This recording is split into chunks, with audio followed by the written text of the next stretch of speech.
and Diana, I just thought, at this point in time, I've never really seen anybody give Diana real props. You know what I'm saying? I never saw anybody just, and she's got some great stuff, man. And she's set a pathway for us, whether we know it or not, for women like me to walk through, you know? I do, you know? I mean, Diana's style and class and elegance. Right. And one of my favorite Motown stories is going to the Apollo, seeing the Supremes. And they were real cute. They came on very early in the show. Thank you. There was something about the lead singer. She had something that was very likable.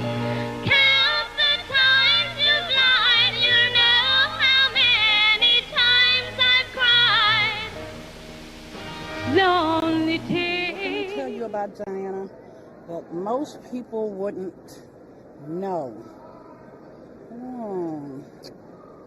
Well, that we lived one block apart as young girls, about the age of 12, 13, and our birthdays are one day apart.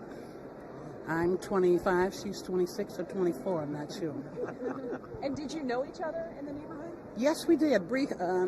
Not as well as we knew each other as young women, but we knew of each other.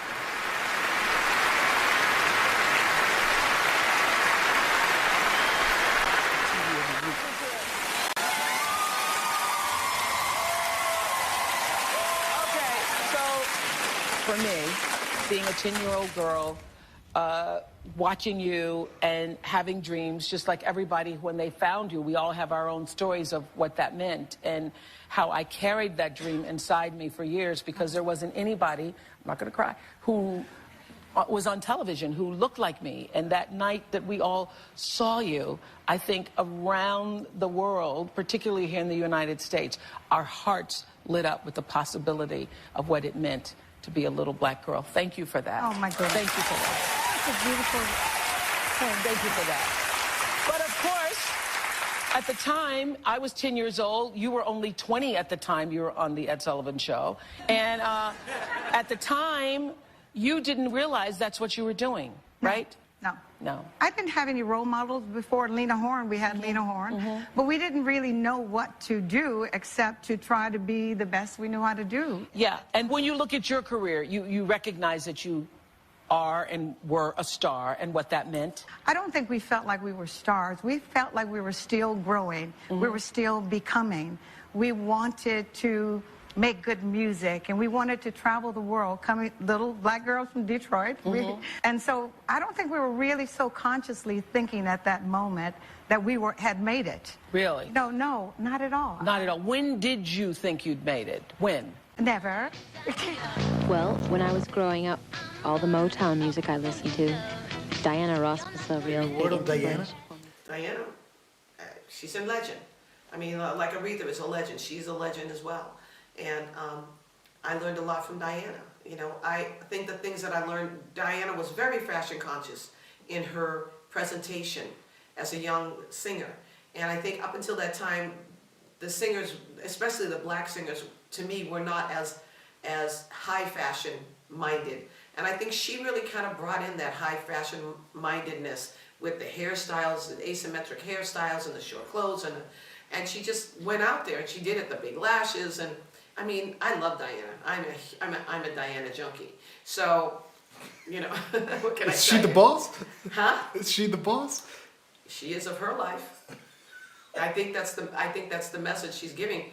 For many years, she had Berry Gordy and a lot of other people over her life telling her what to do. And she got to a place where she wanted to be the boss of her own life. That's where that comes from. It's not that she's the boss of you. She's the boss of herself. And that's what it's all about. When I was a little girl, I had a rag doll. But you had that voice, too. And I had the strange voice that most girl singers didn't have.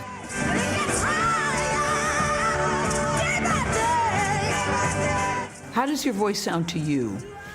Deep, and even it goes deeper, so. Do you like your voice, Tina? Do you think you have a good voice? You know, in the beginning I didn't. I thought it was kind of ugly because it didn't sound like Diana Ross. But then afterwards I thought, yeah, it sounds like the guys. Mountain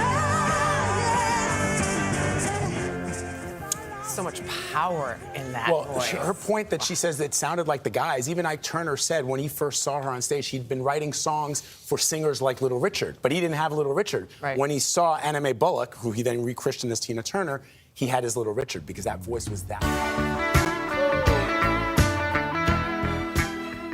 According to her girl that did the cover, she saw my cover on The Woman Needs Love and really liked it, Said, I think she's gonna call you, So she calls me, and so we went on a couple of dates. I picked her up in my car, and we went out and hung out, and I took her to the studio, and then we started recording here in New York. And what was interesting about that, she was wonderful, but a very nice person. So she had bought her mother a mink coat, and we were here in the studio, and she just was so surprised. She says, "How do you know so much about me?" She invited me to her house in Connecticut. I said, "Well, I got to go to Detroit." She said, "Oh, you're from Detroit too?" And I went, "Yeah." And I said, "Well, I'll drop your mother's coat off at her house." She's like, "How do you know so much about me?" She had totally forgotten that I was her guitar player when I was like 19.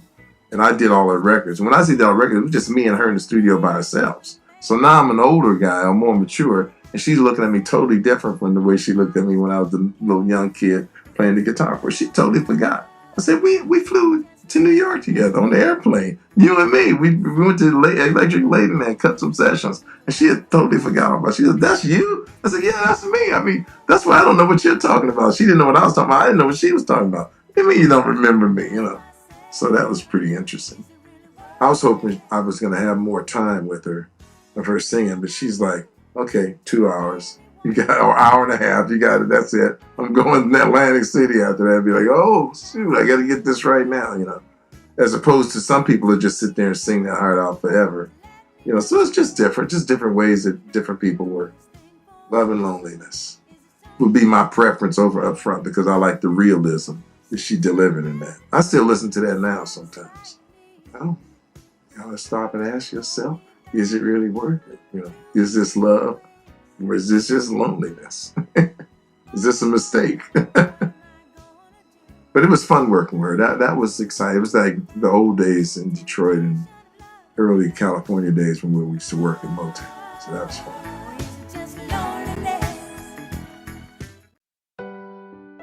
I was 10 years old. Diana Ross and the Supremes appeared on the Ed Sullivan Show. Baby, baby. And I had never seen anything like that. And I'm just a little color girl. And there are the Supremes. I thought, I want to be like that. And I carried that with me through every single part of my life, through every bad relationship, through every guy who said, "The problem with you, baby doll, is you think you're special," through every harassment in jobs, everything. I carried it through the 60s, through the 70s, through the 80s, and now I'm sitting on my show and I'm interviewing Diana Ross. Please welcome Ms. Diana Ross.